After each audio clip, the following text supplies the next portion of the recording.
who actually made this windmill? Well, I'll let you guess.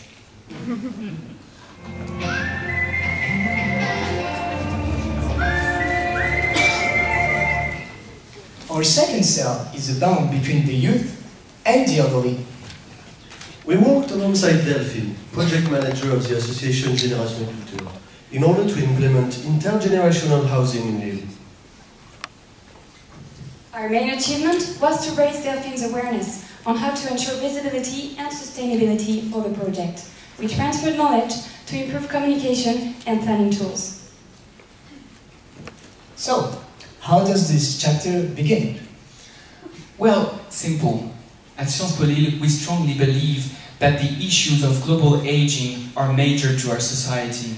Moreover, we tend to believe the problem of loneliness of the elderly should be a problem considered by the society. Therefore, we think that we should act on social links between generations.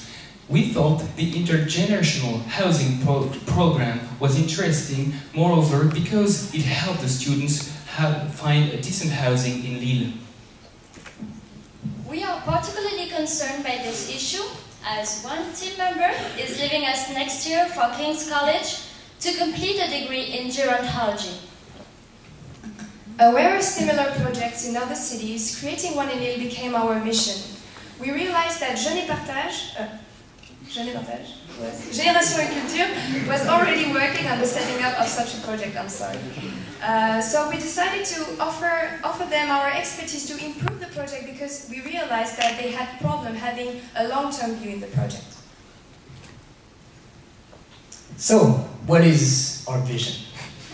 Well, our vision is to reach strong intergenerational solidarity through housing by bringing success skills and autonomy to Génération et Culture. We helped this association build a sustainable project through skills and knowledge transfer in the fields of logistics and communication. So, how did we make a change? There again, in 3 steps. First, we analyzed the project management strategy and helped to set up organizational patterns. We then gave Delphine trainings on marketing and communication to heighten the project's chances for success. We also supported her in taking daring initiatives. This is how the team is fulfilling criterion 3, entrepreneurship. The project consists in creating social links between 2 generations through the share of an accommodation and an everyday life. In order to achieve this, we worked on a communication strategy. We first needed to identify the targets, the elderly. We then selected communication channels. Our tools were a brochure, a flyer, and a website. We also put in place a PR strategy through media relations and press conference organization. All of this was the occasion to learn alongside Delphine, the project manager, how to write and design communication tools.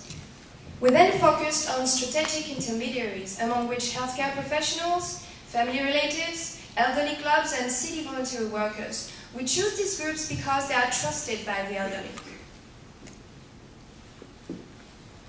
So, what did we accomplish? We contributed to Delphine's empowerment. She understood the basics of marketing and is now able to perfectly promote the project by mastering communication tools. She organized an interview on a national radio. RCF Radio, l'invité de la rédaction.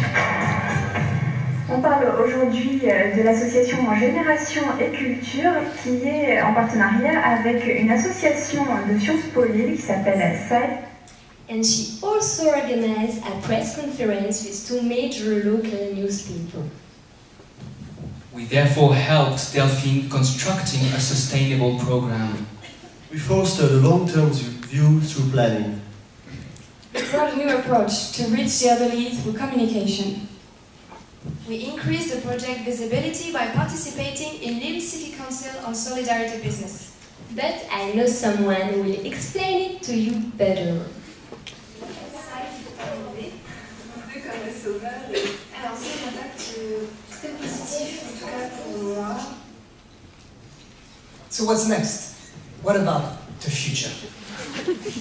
We will create 20 partnerships by September 2010.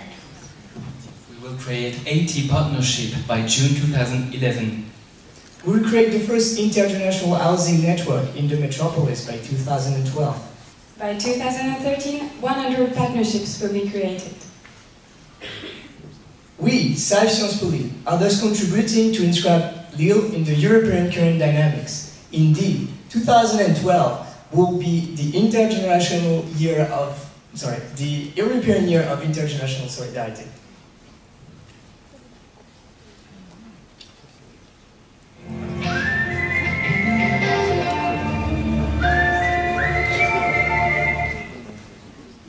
Our third and very last tale leads us to India in Tamil Nadu. When we went to India, we worked with Dalits coming from 3 villages. Our main achievement was to set up solid foundation of a textile cooperative, which will provide villagers with a fair and sustainable job. So, how does this chapter actually begin? Well, Sarah here is of Tamil origin and did an internship last summer in Tamil Nadu. There, she met Father Suresh, an amazingly inspired and dynamic priest who's devoted to the Dalit community.